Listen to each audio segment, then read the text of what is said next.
तो बच्चों, let's read the question. The question says, form the pair of linear equations in the following problems and find their solution if they exist by any algebraic method. तो यहाँ पर हमें 5 questions दे रखे हैं और हमें सबसे पहले इनके लिए लीनियर इक्वेशन फॉर्म करनी है। उसके बाद हम चेक करेंगे कि उनका सॉल्यूशन एग्जिस्ट करता है या नहीं, और फिर किसी भी मेथड के साथ, किसी भी अलजेब्रिक मेथड से हमें उनको सॉल्व करना है।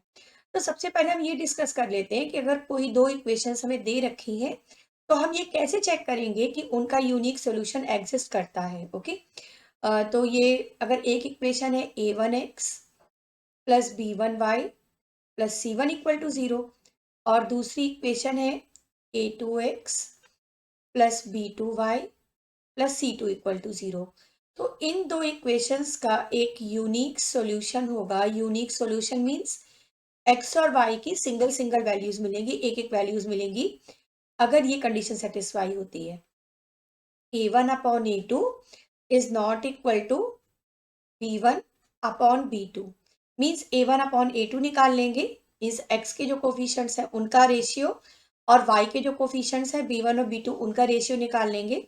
और अगर a1 अपॉन a2 और b1 अपॉन b2 सेम नहीं है तो सॉल्यूशन यूनिक होगा, फिर हम उस इक्वेशन को सॉल्व करेंगे, उन इक्वेशंस को। ओके, तो अब जो इक्वेशंस हम सॉल्व करेंगे, मेथड यहाँ पर हम यूज करेंगे हर क्वेश्चन के अंदर, वो है एलिमिनेशन मेथड। एलिमिनेशन मेथड में हम क्या करते हैं कि दो इक्वेशंस में कुछ ऐसे ऑपरेशंस हम अप्लाई करते हैं, उन इक्वेशंस को ऐड करें या सब्ट्रैक्ट करें, इस तरह से ऑपरेशंस अप्लाई करते हैं कि x और y जो दो वेरिएबल्स अगर हमने ले रखे हैं तो उन दो में से एक वेरिएबल एलिमिनेट हो जाए। इस तरह से एक वेरिएबल की वैल्यू मिल जाती है, फिर उसके बाद उस वैल्यू को हम उन दो में से किसी भी इक्वेशन में पुट करके जो दूसरा वेरिएबल है उसको निकाल सकते हैं। ठीक है, तो ये प्रोसीजर हर क्वेश्चन में अप्लाई होगा हमारा। ओके, अब फर्स्ट क्वेश्चन के साथ स्टार्ट करते हैं। फर्स्ट क्वेश्चन दे रखा है, a part of monthly hostel charges is fixed and the remaining depends on the number of days one has taken food in the mess. When a student A takes food for 20 days, she has to pay rupees 1000 as hostel charges, where a student B who takes food for 26 days pays rupees 1180 rupees as hostel charges. Find the fix charges and the cost of food पर day. Means hostel में अगर हम रहते हैं question के according तो दो तरह की चार्जेस हम पर अप्लाई हो रहे हैं। एक तो फिक्स चार्ज जो कि हमें देना ही देना है, ओके, और दूसरा चार्ज है इसके अकॉर्डिंग कि कितने दिन मेस में हमने खाना खाया। ओके, तो जितने दिन मेस में खाना खाया तो पर डे उसके अकॉर्डिंग हमें एडिशनल चार्ज देना होगा या मेस का चार्ज देना होगा। ठीक है, तो हम इक्वेशंस बनाना शुरू करते हैं। सबसे पहले तो ये ले लेते हैं कि जो हमारा फिक्स चार्जेस है, फर्स्ट पार्ट है ये, let fixed charge, fix charges है रुपीस एक्स। ओके, और जो एडिशनल चार्ज जो हमें मेस पर खाना खाने पर देना पड़ेगा वो एडिशनल चार्जेस है rupees Y per day. Means per day जितने भी दिन हम मेस में खाना खाएंगे तो पर डे वाई रुपीस पे करेंगे। ओके, अब सबसे पहले क्या है कि कितने दिन के लिए हमें निकालना है, 20 डेज के लिए। तो जो ए है उसने 20 डेज तक मेस में खाना खाया है ना, तो फॉर 20 डेज, तो 20 डेज के लिए जो फिक्स चार्ज है वो तो एक्स रुपीज उसे देना ही देना है ना, और 20 डेज के लिए जो एडिशनल चार्ज है फॉर 20 डेज एडिशनल चार्जेस कितने हो जाएंगे, 20 वाई रुपीज, क्योंकि एक दिन का वाई रुपीज तो 20 डेज का 20 वाई रुपीज। ठीक है, तो टोटल कितना पे करेंगे, x प्लस 20 वाई, और ये पेमेंट दे रखा है क्वेश्चन में 1000 रुपीज। तो ये फर्स्ट इक्वेशन होगी। अब उसके बाद 26 डेज के लिए निकाल लेते हैं, फॉर 26 डेज, 26 डेज के लिए एडिशनल चार्जेस कितने हैं, एडिशनल चार्जेस है रुपीस 26y हो जाएगा। ठीक है, तो अब इक्वेशन क्या बन जाएगी, टोटल पे करेंगे x प्लस 26y और ये पेमेंट क्वेश्चन के अकॉर्डिंग है 1180 रुपीज, है ना। तो अब हमें इन दोनों इक्वेशंस को सॉल्व करने के पहले तो हम ये चेक कर लेते हैं कि सॉल्यूशन एग्जिस्ट करता है या नहीं। तो हम a1/a2 और b1/b2 निकाल कर देखते हैं। तो a1/a2 हो जाएगा 1/1 मीन्स एक्स के कोफिशिएंट्स ले लिए हमने, और b1/b2 हो जाएगा 20/26, इसे हम लिख सकते हैं 10/13। तो a1/a2 is not equal to b1/b2। तो इक्वेशंस को हम सॉल्व कर सकते हैं, है ना। तो सॉल्व करना स्टार्ट करते हैं। ऐसा करते हैं, इक्वेशन 1 माइनस इक्वेशन 2 कर देते हैं, एक्स कैंसिल हो जाएगा। Equation 1 minus equation 2 means x plus 20y equal to 1000 और x plus 26y equal to 1180। Subtract करेंगे, साइन चेंज हो जाएगा नीचे वाले इक्वेशन का, x कैंसिल हो गया, ये आ गया -6y इक्वल टू -180। तो y हो जाएगा -180 अपॉन -6 मीन्स 30। y की वैल्यू 30 हम रख देते हैं इक्वेशन नंबर 1 में। Put y equal to 30 in equation 1। तो ये हो जाएगा x plus 20 into 30 equal to 1000 means x plus 600 equal to 1000। तो x हो जाएगा 400। ओके, तो जो हमारा फिक्स चार्जेस था वो x माना था, है ना। तो फिक्स चार्जेस तो हो गए 400 रुपीज, और जो एडिशनल चार्ज देना पड़ेगा वो है 30 रुपीज पर डे के अकॉर्डिंग। ओके, तो ये हमारा आंसर हो गया फर्स्ट पार्ट का। चलिए अब करते हैं सेकेंड पार्ट। तो सेकेंड पार्ट में क्वेश्चन देख लेते हैं पहले क्या दे रखा है ना। सेकेंड पार्ट में क्वेश्चन दे रखा है, a fraction becomes 1/3 when 1 is subtracted from the numerator and it becomes 1/4 when 8 is added to its denominator. Find the fraction. तो फ्रैक्शन हम मान लेते हैं x upon Y. Okay, let fraction is x upon Y. अब इन्होंने क्या कहा, 1 subtract कर रहे हैं न्यूमरेटर से, सब्ट्रैक्ट कर देते हैं। तो फ्रैक्शन कितना हो जाता है 1/3 मीन्स ये वैल्यू हो गई 1/3। क्रॉस मल्टीप्लाई कर लेते हैं, 3x minus 3 equal to Y, इसे हम लिख सकते हैं 3x minus Y equal to 3। ये इक्वेशन 1 हो गई। ठीक है, अब इसके बाद ये कहा गया कि डिनोमिनेटर में ऐड करते हैं 8। तो डिनोमिनेटर में 8 को हमने ऐड कर दिया, तो अब फ्रैक्शन कितना हो गया है 1/4। Okay, cross multiply, 4x equal to Y plus 8, तो 4x minus Y equal to 8। ये हो गई इक्वेशन नंबर 2। अब चेक कर लेते हैं एग्जिस्टेंस इसका, सॉल्यूशन का वही निकाल लेते हैं, a1/a2 और b1/b2, है ना। तो a1/a2 यहाँ पर क्या आ जाएगा 3/4 और b1/b2 क्या आ जाएगा -1/-1 मीन्स 1। तो यहाँ पर फिर से हम देख रहे हैं कि a1/a2 is not equal to b1/b2 means solution exist करेगा। और सॉल्यूशन एग्जिस्ट करेगा तो सॉल्यूशन फाइंड करना स्टार्ट करते हैं। क्या कर देते हैं, इक्वेशन 1 माइनस इक्वेशन 2, एक वेरिएबल एलिमिनेट हो जाएगा। इक्वेशन 1 थी 3x minus Y equal to 3 और इक्वेशन 2 है 4x minus Y equal to 8। Subtract कर लेते हैं, साइन चेंज हो गए। ठीक है, minus Y plus Y cancel, minus X equal to -5। तो x इक्वल टू क्या आ गया 5। अब x की वैल्यू रख देते हैं किसी भी इक्वेशन में, फर्स्ट में रख देते हैं, put x equal to 5 in equation 1। तो ये हो जाएगा 3 into 5 minus Y equal to 3 means 15 minus Y equal to 3। तो y आ जाएगा 15 माइनस 3 मीन्स 12। तो y की वैल्यू कितनी आ गई 12। तो फ्रैक्शन हो गया, x अपॉन वाई लिया था ना, तो ये हो जाएगा fraction is 5/12। So this is the answer of your second part. तो चलिए अब करते हैं थर्ड पार्ट। तो थर्ड पार्ट में जो क्वेश्चन है वो ये है, Yash scored 40 marks in a test getting 3 marks for each right answer and losing 1 mark for each wrong answer. Had 4 marks been awarded for each correct answer and 2 marks been deducted for each incorrect answer, then Yash would have scored 50 marks. How many questions were there in the test? तो हमको यहाँ ये बताना है, अलग अलग situations दे रखी हैं कि कुछ मार्क्स दिए जाते हैं करेक्ट आंसर के लिए और जो इनकरेक्ट आंसर है, रॉन्ग आंसर है, उसके लिए मार्क्स डिडक्ट किए जाते हैं, काट लिए जाते हैं या माइनस कर दिए जाते हैं। ओके, तो हमें बताना है टोटल कितने क्वेश्चंस थे उस टेस्ट के अंदर। तो हम ये सपोज कर लेते हैं कि राइट आंसर्स उसने दिए एक्स क्वेश्चन के और रॉन्ग आंसर उसने दिए वाई क्वेश्चंस के। सो लेट राइट आंसर्स हैं एक्स और जो रॉन्ग आंसर्स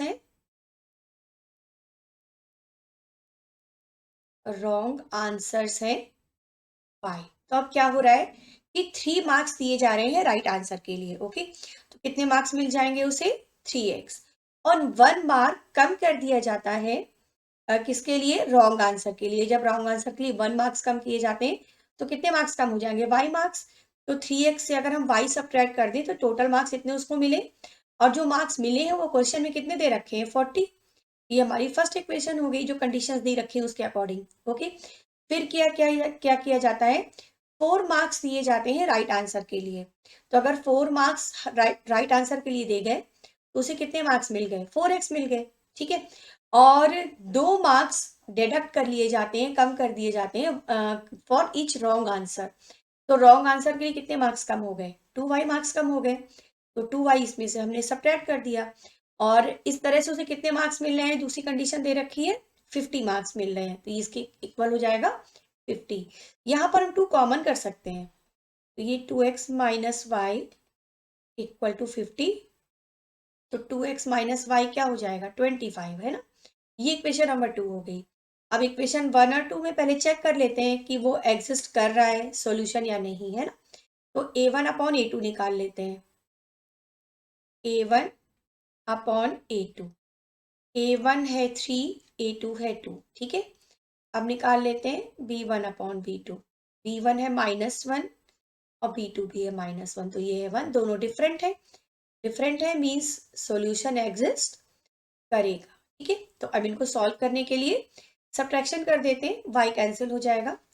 अब हम कर देते हैं equation 1 minus equation 2। Okay, equation 1 minus equation 2, तो ये हो जाएगा इक्वेशन 1 है 3x minus Y equal to 40 और 2 है 2x minus Y equal to 25। Sign change हो गए, ये कैंसिल हो गया, x आ गया 15। अब x की वैल्यू रख देते हैं इक्वेशन नंबर 1 में। Put x equal to 15 in equation 1। तो x के प्लेस पर जब 15 रखेंगे तो 3 into 15 minus Y equal to 40 means 45 minus Y equal to 40। तो y हो जाएगा 45 माइनस 40 मीन्स 5। ओके, y की वैल्यू आ गई 5 हमें। लेकिन यहाँ पर फाइनली x और y की वैल्यू ही निकालनी है। हमें निकालना ये है कि टोटल कितने क्वेश्चंस थे। तो टोटल क्वेश्चन कितने रहे होंगे बच्चों, बताइए। टोटल क्वेश्चन मीन्स कुछ क्वेश्चन के तो उसने राइट आंसर दिए, कुछ क्वेश्चन के उसने रॉन्ग आंसर दिए। राइट आंसर वाले क्वेश्चन x है और रॉन्ग आंसर वाले कितने हैं? y है। ये जो सपोज किया था हमने। तो total questions means x plus y हमें फाइंड करना है ना। तो x था हमारा 15 और y था 5, तो ये आ गया 20। तो हमारा आंसर क्या हो जाएगा? टोटल क्वेश्चंस थे उसके अंदर 20। ओके, तो ये आंसर हो गया हमारा। कौन सा पार्ट था ये? थर्ड पार्ट का आंसर हो गया। ओके, तो चलिए अब करते हैं fourth part. Okay, fourth part में क्वेश्चन हमें दे रखा है places A and B are 100 kilometer apart on a highway. One car starts from A and another starts from B at the same time. If the car travel in the same direction at different speeds, they meet in 5 hours. And if they travel towards each other, they meet in 1 hour. What are the speeds of the two cars? तो यहाँ पर cars की हमें speed निकालनी है। तो एक car की स्पीड हम मान लेते हैं x किलोमीटर पर आवर और एक की मान लेते हैं y kilometre per hour. Okay, so let speeds of car is x kilometer per hour and y kilometer per hour. Okay, let speeds of cars are x kilometre per hour और दूसरे की है y किलोमीटर पर. Okay, तो अब situation देखिए क्या है. ए और बी दो प्लेसेस हैं. ये हो गया ए, ये हो गया बी. ए से जो कार चली है उसकी speed x kilometre per hour है. ठीक है. बी से जो कार चली है उसकी speed y kilometre per hour है. यही तो हमने सपोज किया. अब दोनों एक ही डायरेक्शन में जा रही हैं तो आगे कहीं ये किसी पॉइंट सी पर मिल सकती हैं. तो हमने ये मान लिया ये कार्स मिल रही हैं पॉइंट सी पर. Let cars meet at point C. अब ये सी पर मिल रही है और क्या दे रखा है इसमें, सी पर मिलने के, और ए बी डिस्टेंस दे रखी है. ए बी दे रखा है 100 किलोमीटर. ओके, ए बी दिया है 100 किलोमीटर.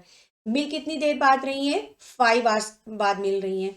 मीन्स ए से सी तक का टाइम 5 आवर्स. ओके, और बी से सी तक का टाइम भी 5 hours. So time from A to C and B to C is 5 hours. दोनों को ही 5 आवर्स का टाइम लग रहा है सी पर मिलने के लिए. ठीक है ना. तो हम यहाँ पर फॉर्मूला यूज करेंगे distance equal to speed into time. ये फॉर्मूला जब हम यूज करेंगे तो डिस्टेंस कितनी, ए से सी के लिए ए सी है ना, और ए से जो कार चली उसकी स्पीड कितनी है x और टाइम कितना है 5. तो ए सी आ गया 5x किलोमीटर. इसी तरह से जो कार बी से चली है तो उसके लिए डिस्टेंस बी सी हो जाएगी है ना. तो वो कितना हो जाएगा, y इंटू 5 हो जाएगा क्योंकि इसकी स्पीड कितनी है, y है. तो ये 5y किलोमीटर. अब इस डायग्राम को देखिए, ए सी और बी सी का डिफरेंस ए बी के बराबर है ना. हम ये लिख सकते हैं यहाँ पर A C minus B C equal to A B. ये लिख सकते हैं. अब ए सी कितना है 5x, बी सी कितना है 5y और ए बी कितना था 100. 5 कॉमन कर सकते हैं तो x माइनस वाई आ गया 100. 5x माइनस वाई हो गया 100. तो x माइनस वाई कितना हो जाएगा 25 से डिवाइड कर दिया. ये फर्स्ट इक्वेशन हो गई. अब दूसरी सिचुएशन ये है कि प्लेसेस तो वही है ए और बी जिनके बीच की डिस्टेंस 100 थी. अब दोनों कार एक ही डायरेक्शन में, अपोजिट डायरेक्शन में आ रही है. मतलब एक ए से बी की तरफ आ रही है, दूसरी बी से ए की तरफ आ रही है. अब ये दोनों कार्स मिल रही हैं 1 घंटे बाद. 1 घंटे बाद सपोज कर लीजिए ये पॉइंट डी है, यहीं तो कहीं मिलेंगी. मीन्स ए से डी के लिए जो टाइम है वो 1 घंटे हो जाएगा. Time from A to D और बी से डी के लिए भी 1 घंटा हो जाएगा है ना, इज 1 आवर. अब फिर से वही फॉर्मूला अप्लाई कर देते हैं. तो डिस्टेंस ए डी क्या हो जाएगा, speed into time means x into 1. तो ये x किलोमीटर हो गया. ठीक है, ए डी हो गया x और बी डी क्या हो जाएगा y इंटू 1 हो जाएगा क्योंकि इस कार की स्पीड y थी, y किलोमीटर. अब यहाँ हम ये देख पा रहे हैं कि A D plus B D ये किसके बराबर है, ए बी के बराबर है ना. तो अगर हम ये अप्लाई कर देते हैं तो हमें मिल जाएगा x plus y equal to 100. ये हो गई इक्वेशन नंबर 2. अब एग्जिस्टेंस चेक कर लेते हैं सॉल्यूशन का. तो a1 अपॉन a2, a1 था हमारा 1, a2 भी है 1. ठीक है, अब निकाल लेते हैं b1 अपॉन b2. b1 था -1 और b2 है 1, तो ये आ गया -1. तो ये दोनों डिफरेंट है, मीन्स सॉल्यूशन एग्जिस्ट करेगा. ओके, तो इक्वेशन 1 और इक्वेशन 2 इन दोनों को हम ऐड कर देते हैं. Equation 1 plus equation 2 means x minus 5 equal to 20 और x plus y equal to 100. ये कैंसिल हो जाएगा 2x इक्वल टू 120, तो x कितना आ जाएगा, 2 से डिवाइड कर देंगे 60, x निकल आया 60। अब x की ये वैल्यू रख देते हैं, किसी भी इक्वेशन में रख देते हैं। ओके, अब हम पुट कर देते हैं x equal to 60 in equation 2। Equation 2 हमारी थी x plus y equal to 100, तो x के प्लेस पर 60 आया, तो y हो गया 40, 100 माइनस 60 क्या हो जाएगा 40। तो उन कार की स्पीड क्या हो गई, एक कार की स्पीड हो गई 60 किलोमीटर पर आवर और दूसरे की स्पीड हो गई 40 किलोमीटर पर आवर। ओके, तो ये हमारा आंसर हो गया फोर्थ पार्ट का। Now come to fifth part. In the fifth part, the question is given: the area of a rectangle gets reduced by 9 square units if its length is reduced by 5 units, and the breadth is increased by 3 units if we increase the length by 3 units and breadth by 2 units. Okay, the area increases by 67 square units now. Find the dimensions of the rectangle. तो rectangle के dimensions means उसकी हमें length और breath find करनी है। Okay, तो हम ये मान लेते हैं, लेट लेंथ ले लेते हैं x। Okay, let length is x unit and breadth is y unit, और हमें लेंथ और ब्रेथ मीन्स x और y इनकी वैल्यूज फाइंड करनी होगी। ओके, तो चलिए स्टार्ट करते हैं। तो एरिया क्या हो जाएगा, एरिया हो जाएगा रेक्टेंगल का फॉर्मूला होता है length into breadth, so area will be x y square units. ये हो गया एरिया रेक्टेंगल का। अब इन्होंने क्या किया कि लेंथ को 5 यूनिट कम कर दिया है, मींस अगर लेंथ अब हमारी हो जाती है 5 यूनिट कम, मींस अगर लेंथ हो गई x माइनस 5, ओके, और ब्रेथ को बढ़ा दिया जाता है 3 यूनिट्स, तो ब्रेथ अब की बार हो गई 5 प्लस 3 यूनिट्स। तो अब एरिया कितना होगा निकाल लेते हैं। Then area is x minus 5 into y plus 3 square units. तो अब हो क्या रहा है कि अब एरिया हमारा कितना बोला इन्होंने, 9 स्क्वायर यूनिट कम हो गया। 9 स्क्वायर यूनिट कम हो गया मीन्स अगर हम इस तरह से इक्वेशन बना लें, x माइनस 5 और y plus 3 equal to x y minus 9, क्योंकि एरिया 9 स्क्वायर यूनिट कम हो गया है तो पुराने वाले एरिया में 9 माइनस कर दिए, तो जो न्यू एरिया मिला ये इसके सेम हो जाएगा। ठीक है, तो अब यहाँ से हम इक्वेशन फॉर्म कर लेते हैं। Then x y plus 3x minus 5y minus 15 equal to x y minus 9। अब एक्स वाई तो हो गया कैंसिल, तो 3x माइनस 5y 15 प्लस हो जाएगा राइट हैंड साइड में जाकर, 15 माइनस 9 हो जाएगा 6। This is your first equation. अब नेक्स्ट कंडीशन देखते हैं क्या दे रखी है। अब इन्होंने ये कहा कि अब लेंथ में 3 यूनिट्स बढ़ा दी जाती हैं, तो अब इस टाइम हमारी लेंथ हो गई है x प्लस 3 यूनिट्स। ओके, और ब्रेथ अब हो गई है, ब्रेथ में 2 यूनिट्स बढ़ा दी जाती है, ब्रेथ हो गई है y प्लस 2 यूनिट्स। ठीक है, तो अब एरिया कितना है ये निकाल लेते हैं। Now area is x plus 3 into y plus 2। अब एरिया ये हो गया स्क्वायर यूनिट्स। ठीक है, तो अब एरिया क्या होता है, 67 स्क्वायर यूनिट से एरिया आपकी बार बढ़ जाता है। डेट मीन्स ये जो न्यू वाला एरिया है इसके इक्वल हम लिख सकते हैं पहले जो एरिया था प्लस 67। ओके, सिंप्लीफाई कर लेते हैं।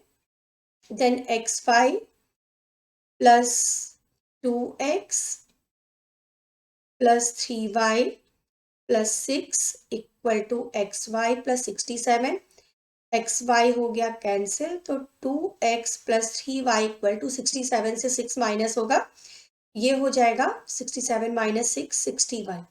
ये हो गई इक्वेशन नंबर 2। अब चेक कर लेते हैं कि जो हमारा सॉल्यूशन है वो एग्जिस्ट करता है, यूनिक सॉल्यूशन के लिए चेक कर लेते हैं। तो a1 अपॉन a2, a1 है 3 और a2 है 2। ठीक है, अब निकालते हैं b1/b2। तो b1 हमारा कितना था, फर्स्ट वाली इक्वेशन में जो था वो b1 होगा y का कोफिशिएंट वहां पर, है ना। तो फर्स्ट वाली इक्वेशन में y का कोफिशिएंट -5 है और इसमें है 3, तो दोनों डिफरेंट है। a1/a2 is not equal to b1/b2, means solution exist करता है। तो अब हम सॉल्यूशन फाइंड करना स्टार्ट करते हैं। सॉल्यूशन फाइंड करने के लिए हम क्या करेंगे कि जो हमारी फर्स्ट इक्वेशन थी, फर्स्ट इक्वेशन में हम मल्टीप्लाई करते हैं 3 से, ठीक है। और सेकेंड इक्वेशन में मल्टीप्लाई करते हैं 5 से और दोनों को ऐड कर देते हैं। तो फर्स्ट वाली में 3 से मल्टीप्लाई करेंगे, then it will be 9x minus 15y equal to 6 3 18 हो जाएगा, ठीक है। सेकेंड वाली हो जाएगी 10x plus 15y equal to 305। ये y वाला टर्म कैंसिल हो गया, दिस इज 19x और 305 और 18, ये 323 हो गया। तो x की वैल्यू आ गई 323/19, डिवाइड करने पे मिलेगा 17। तो x की वैल्यू कितनी आ गई, 17। अब x की वैल्यू 17 हम रख देते हैं इक्वेशन नंबर 1 में, ठीक है। Put x equal to 17 in equation 1। तो ये हो जाएगा 3 × 17 minus 5y equal to 6, 51 minus 5y equal to 6, minus 5y हो जाएगा 6 minus 51 means minus 5y equal to minus का 45 आ जाएगा, ठीक है। माइनस 5y आ जाएगा माइनस का 45 मीन्स y इज माइनस 45/-5, तो y आ गया 9। ओके, तो लेंथ और ब्रेथ हमने दोनों निकाल ली, तो डायमेंशंस हमारी आ गई 17 यूनिट और 9 यूनिट। ये आ गई लेंथ और breath, is dimensions of the rectangle. Okay, in this way we have done all the 5 parts here. Hope you understand it well. Thank you.